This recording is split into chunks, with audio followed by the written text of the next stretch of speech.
दोस्तों दुनिया भर में प्रोपेगेंडा फैलाने वाला चैनल है अल जजीरा और अब अल जजीरा में एक नया विलाप देखने मिल रहा है। अल जजीरा का कहना है दोस्तों दुनिया भर में भारत वो देश बन के उभरा है जहां से इजराइल को लेकर फेक न्यूज फैलाई जा रही है। दरअसल इजराइल का सपोर्ट और पैलेस्टीन के खिलाफ आवाज उठाना अल जजीरा को अब पच नहीं रहा है।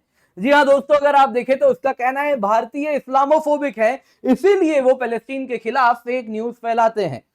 अल जजीरा का कहना है जो हमास ने कुकृत्य किया है यदि उसको कोई सोशल मीडिया में पोस्ट करता है, उसके बारे में बताता है, तो वो बिल्कुल गलत है, वो तो फेक न्यूज है।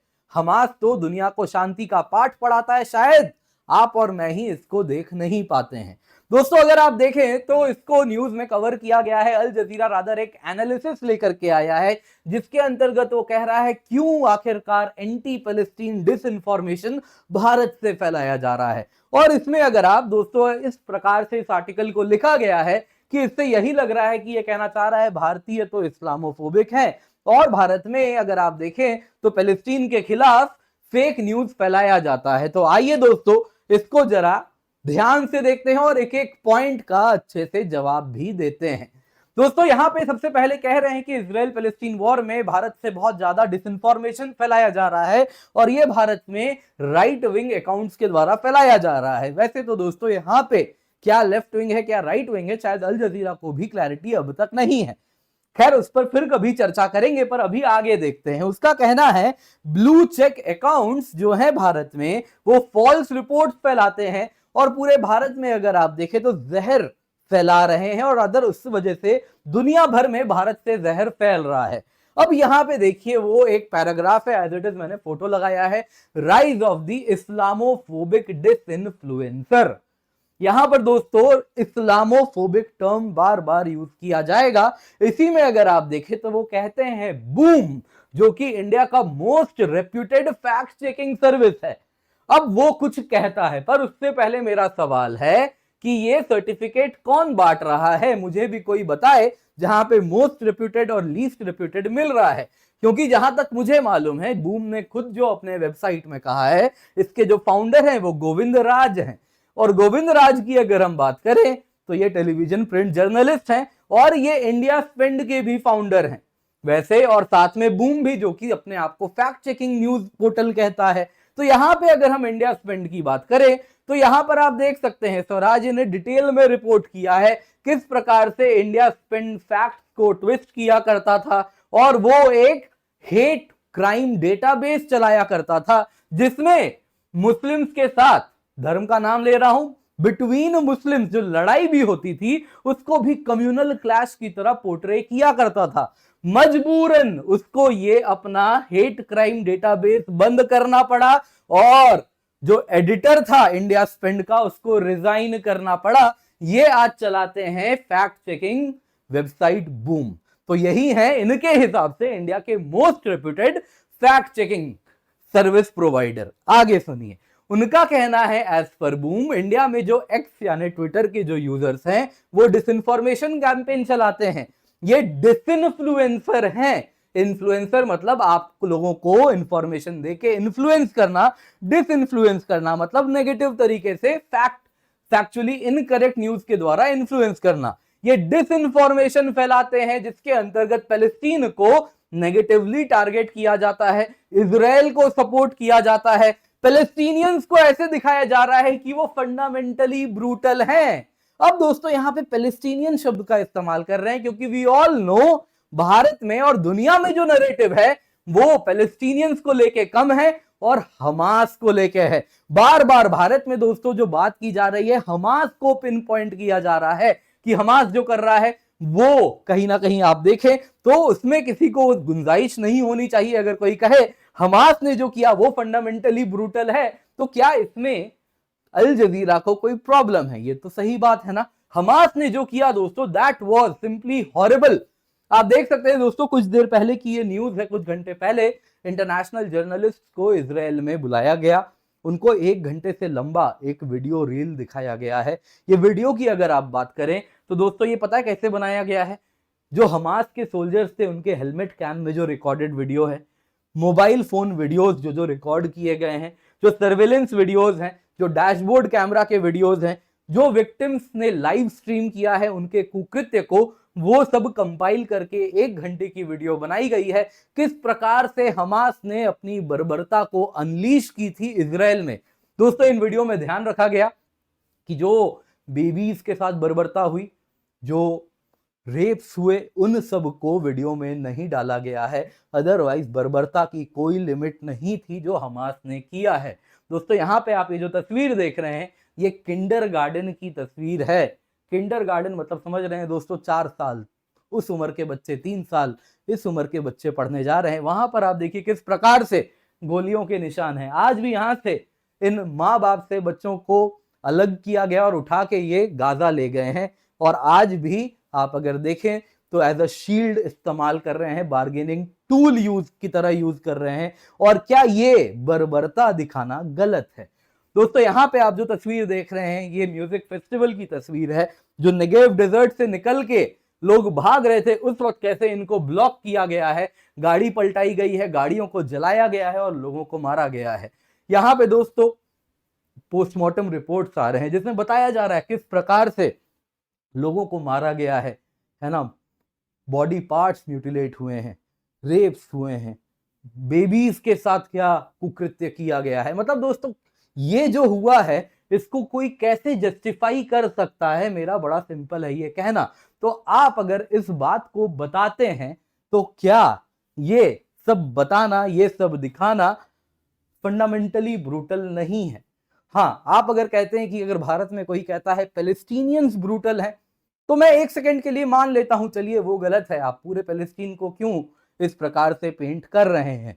लेकिन हमास इज फंडामेंटली ब्रूटल, और भारत में जो मेन स्ट्रीम नरेटिव रहा है वो यही रहा है कि हमास ने जो किया है दैट इज टोटली ब्रूटल। हालांकि कोई कहता है पैलेस्टीनियंस ने जो किया वो फंडामेंटली ब्रूटल है।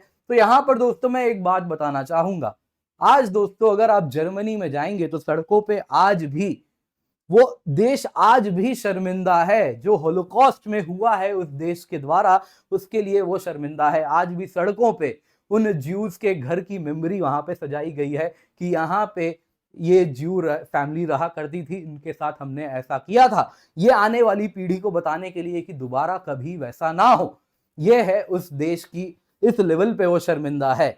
दोस्तों यहां पर आपको बताना चाहूंगा, हिटलर को तो फुल मेजॉरिटी भी नहीं मिली थी जर्मनी में, फिर भी वो देश ओन करता है। यहां पे जो हमास ने किया है दोस्तों, यहां पे आपको बताना चाहूंगा 2006 में जब आखिरी चुनाव हुए हैं फिलिस्तीन में, तब से हमास ने यहां पे विक्ट्री स्वीप की थी, यानी स्वीपिंग मेजॉरिटी मिली है फिलिस्तीन में चुनाव में, और उसके बाद से ये पावर में आए हैं। तो अब मुझे बताइए, अगर हमास जो कर रही है, क्या फिलिस्तीन के लोगों को उसको ओन नहीं करना चाहिए?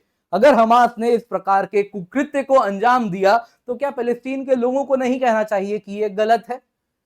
जर्मनी के लिए तो आप सबसे पहले कहते हैं, जर्मनी के लोग भी करते हैं, तो क्या आपको नहीं करना चाहिए? तो यहां पर दोस्तों मैं बताना चाहूंगा, अगर कोई कहता है 1 सेकंड के लिए कि हमास के जगह कोई पैलेस्टीन शब्द का इस्तेमाल करता है कि दे आर फंडामेंटली ब्रूटल, तो आप इसको फैक्ट चेक तो नहीं कर सकते कि ये गलत है। फैक्चुअली या इनफैक्चुअली आप कैसे भी इसको चेक कीजिए, दिस इज अ फैक्ट। फिलिस्तीन के लोगों ने हमास को चुना है और वो इस प्रकार के कृत्य को अंजाम दे रहे हैं। अब दोस्तों आगे देखते हैं किस प्रकार का यहाँ पे भारत पे वो प्रोपेगेंडा फैला रहे हैं। उनका कहना है it is no secret, Bharat एक इस्लामोफोबिक देश है। Australia based Islamic council of Victoria वो कहता है कि भारत से ही सारे इस्लामोफोबिक ट्वीट्स ट्रेस बैक होते हैं, कि भारत से ही सारे इस्लामोफोबिक ट्वीट्स निकल रहे हैं। आज पैलेस्टीनियंस की जो प्लाइट है उसको भी भारत से इस्लामोफोबिक्स जो हैं वो बैठे हुए हैं और उसको वो प्रमोट कर रहे हैं। दोस्तों उनका अगर कुकृत्य को कोई सामने ला रहा है, हमास जो कर रहा है, तो वो कैसे फेक न्यूज है? यहां पर दोस्तों बीजेपी के आईटी सेल को जिम्मेदार ठहराया जा रहा है। अब दोस्तों मुझे ये बताइए, बीजेपी आईटी सेल हो या कांग्रेस आईटी सेल हो या कोई भी आईटी सेल हो, मुझे ये बताइए अगर इंडिया में इस्लामोफोबिया अगर प्रॉब्लम होती तो ये नंबर्स नहीं आपके सामने होते। यहां दोस्तों बताया जा रहा है इंडिया में जो मुस्लिम पॉपुलेशन है, आप देख सकते हैं 1951 में 84% थी, इस वक्त 79.8% है। अगर आप मुस्लिम पॉपुलेशन की देखें, बात करें 1951 में ये 9.8% था। आपको मैं जूम भी कर देता हूं, हो सकता है कुछ लोग ना देख पाए। तो मुस्लिम पॉपुलेशन 9.8% था 1951 में, ये बढ़ के अब 14.2% हो गया है। अब दोस्तों अगर हम टोटल पॉपुलेशन की बात करें तो 2020 में कहा जा रहा है मुस्लिम पॉपुलेशन आज 20 करोड़ हैं। 2011 सेंसस में करीबन करीब 17 करोड़ के आसपास हुआ करते थे, या उससे थोड़ा कम होगा, लेकिन 2023 में कहा जा रहा है ये 20 करोड़ था। और दोस्तों यहां पे आपको बता देता हूं 2050 तक ये बढ़ के 31.1 करोड़ हो जाएगा। दोस्तों अगर हो सकता है बहुत लोग ना समझ पाए 31 करोड़ कितना बड़ा नंबर है, तो मैं उनको बताना चाहूंगा, अगर आप पूरे मिडल ईस्ट, नॉर्थ अफ्रीका की बात करें तो वहां पे 31% अगर आप देखें तो सुन्नी मुस्लिम पॉपुलेशन आपको देखने मिलती है, जो कि अगर आप देखें तो बहुत बड़ा नंबर है। सुन्नी पॉपुलेशन मुस्लिम्स की लगभग वही पॉपुलेशन आपको देखने मिलती है। मिडल ईस्ट से लेके नॉर्थ अफ्रीका, आप समझ रहे हैं, वेस्ट एशिया पूरा इंक्लूड हो रहा है, northern part of Africa, Algeria वगैरह भी, अल्जीरिया, लीबिया, ये सारे देश भी इसमें इंक्लूड हो रहे हैं। उन सब मिला के जो मुस्लिम पॉपुलेशन है, उतनी मुस्लिम पॉपुलेशन इंडिया में 2050 में होने वाली है। एंड अनलाइक वो देश जहां पे अगर शिया रहते हैं तो सुन्नी को एग्जिस्ट नहीं करते, सुन्नी रहते हैं तो शिया को अलग किया जाता है। सुन्नी में ही अगर आप देखें तो अलग अलग जो फिरके हैं उनमें आपस में लड़ाई होती है, वैसा नहीं है। इंडिया में शिया भी रहते हैं, सुन्नी भी रहते हैं, सब खुश रहते हैं, सारे फिरके भी कोएग्जिस्ट करते हैं। ये वैसे देश में हो ही नहीं सकता जहां पे इस्लामोफोबिया होता हो। ये उसी देश में हो सकता है जहां पे इस्लाम को प्रमोट किया जा रहा है। अदरवाइज अगर किसी धर्म को लेके फोबिया होता है तो पाकिस्तान में पूछिए क्या हुआ हिंदुओं से, बांग्लादेश में जाके पूछिए क्या हुआ हिंदुओं से। तो ये बताता है दोस्तों, ये जो फंडामेंटल नरेटिव चला रहे हैं ये अपने आप में गलत है कि इंडिया में इस्लामोफोबिया का प्रॉब्लम है। अगर प्रॉब्लम होता तो ये नंबर्स ऐसे नहीं होते, मास कन्वर्जन हो रहा होता भारत में, या फिर एक्सोडस हो रहा होता। फॉर्चुनेटली दोनों में से कुछ नहीं हो रहा। हम अपने माइनॉरिटीज को भी बचा रहे हैं और साथ साथ अगर आप देखें तो उनको एक आगे बढ़ने का माहौल भी भारत में दिया जाया जा रहा है। अब दोस्तों यहां पे आपको बताना चाहूंगा, इसी न्यूज में ये आगे बढ़ते हुए अपने एनालिसिस में कहते हैं कि प्रतीक सिन्हा, ऑल्ट न्यूज, उनको बुलाते हैं और उनके बातों को मतलब सामने रखते हैं, बुलाते नहीं है, उनके ट्वीट को रखते हैं कि इंडिया अब अपने डिसइंफॉर्मेशन एक्टर को दुनिया भर में प्रमोट कर रहा है। और इससे अगर आप देखें तो दुनिया को पता चलेगा कि इंडिया किस प्रकार से डिसइंफॉर्मेशन कैपिटल वर्ल्ड का बन चुका है। अब दोस्तों इस पूरे घटना में अगर मैं एक बात कहना चाहूंगा तो इससे यही बात पता चल रही है कि अल जजीरा का कहना है कि अगर आप कहीं से भी हमास के द्वारा किए गए कुकृत्य को अगर सामने लाते हैं तो ये इस्लामोफोबिक है।